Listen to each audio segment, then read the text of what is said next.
Why is it that even after millions of deaths, peace treaties, and promises of never again, wars keep coming back? Why is it that every time a major conflict ends, we feel like we've learned our lesson, yet the world slowly drifts back to the same place?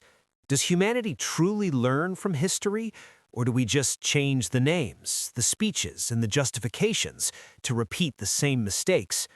Maybe the problem isn't war itself. Maybe it's something deeper, something rooted in how power, fear, and interests organize themselves over time. And that's exactly what we're going to explore today. Because when we look closely, we realize something important. Wars almost never start on the day the first shot is fired.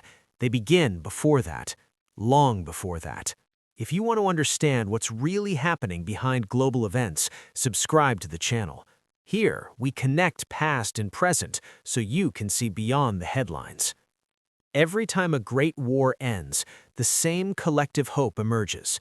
Now we've learned. It happened after World War I. It happened after World War II.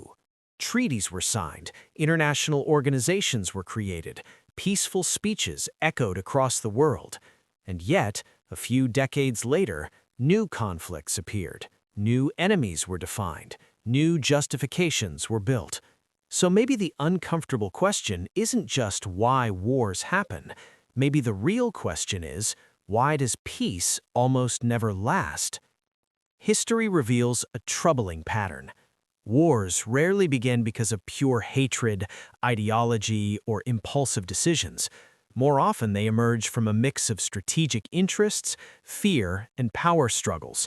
And that's not just a thing of the past, it's exactly what we see in the world today.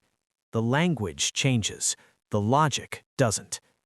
When we examine historical conflicts, we see that many of them didn't begin on the battlefield, they began years earlier.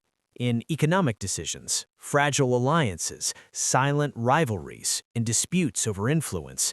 Empires collapsed, states were born, borders were redrawn, and almost always, someone felt threatened.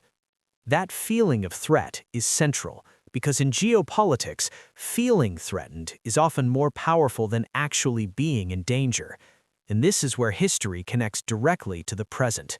Strategic fear is one of the strongest fuels of war. When we look at tensions between major powers today, we're not seeing something new, we're seeing the same historical logic, operating in a modern setting. It doesn't matter whether the public narrative is about security, democracy, sovereignty, or national defense. Behind it all, there's usually a silent question that few leaders say out loud. If I don't act now, will I lose power later? And when several nations start thinking that way at the same time, the risk of conflict grows, even if officially no one wants war.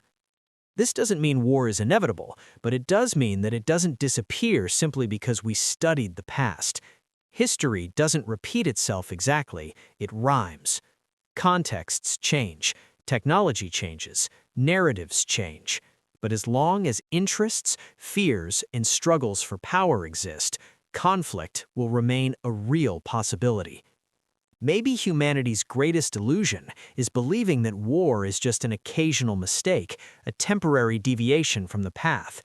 History suggests something more unsettling. War may be a recurring consequence of how we organize power, territory, and influence in the world. Understanding this isn't about defending conflict, it's about seeing reality with fewer illusions. And maybe, only from that clearer perspective, does real change become possible. Now I want to hear from you.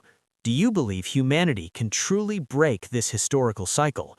Or are we simply learning new ways to fight, with new narratives, new technologies, and new excuses? Leave your comment below. The discussion continues here.